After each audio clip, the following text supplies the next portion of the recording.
बिस्मिल्लाहिर्रहमानिर्रहीम। अस्सलाम वालेकुम। वेलकम टू कुकिंग महल।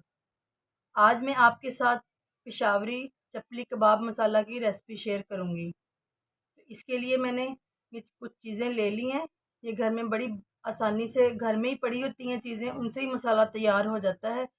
हम ऐसे ही पैकेटों के चक्कर में पड़ जाते हैं और वो कॉस्टली भी पड़ता है। ये मैंने लहसुन पाउडर लिया है 1 टीस्पून। ये अदरक का पाउडर है, जिंजर पाउडर 1 टीस्पून। ये अनारदाना है 2 टीस्पून। ये ज़ीरा मोटा कुटा हुआ है 2 टीस्पून। काली मिर्च मोटी कुटी हुई 1 टीस्पून। चिली फ्लेक्स है, दलिया मिर्चें ये 2 टीस्पून लिए। ये सफ़ेद धनिया है, ये 2 टीस्पून है, इसको मैंने मोटा मोटा कूट लिया है।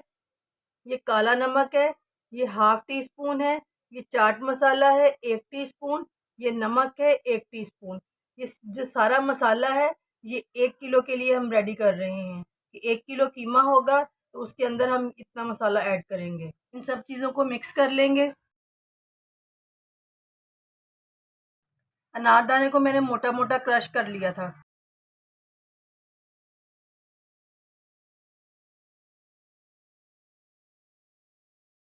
इस सारे मसाले को आपने मिक्स कर लेना है। ये थोड़ा सा अनारदाना है, इसकी थोड़ी सी गुठलियाँ हैं, इसको आप चम्मच से इस तरह से करके सेट कर लें। ये हमारा चपली कबाब मसाला रेडी हो गया है। बिल्कुल बाज़ार वाली लुक है इसकी। हमारा चपली कबाब मसाला रेडी हो गया है, बिल्कुल बाज़ार वाली लुक है। तो आप थोड़ी सी मेहनत करके घर में बड़ा अच्छा मसाला तैयार कर सकते हैं। अगर आपको मेरी ये टिप पसंद आई हो तो इसको लाइक शेयर एंड सब्सक्राइब ज़रूर कीजिएगा। दुआ में याद रखिएगा। अल्लाह पाक हम सबका खात्मा ईमान पर करे। आमीन। अल्लाह हाफिज़।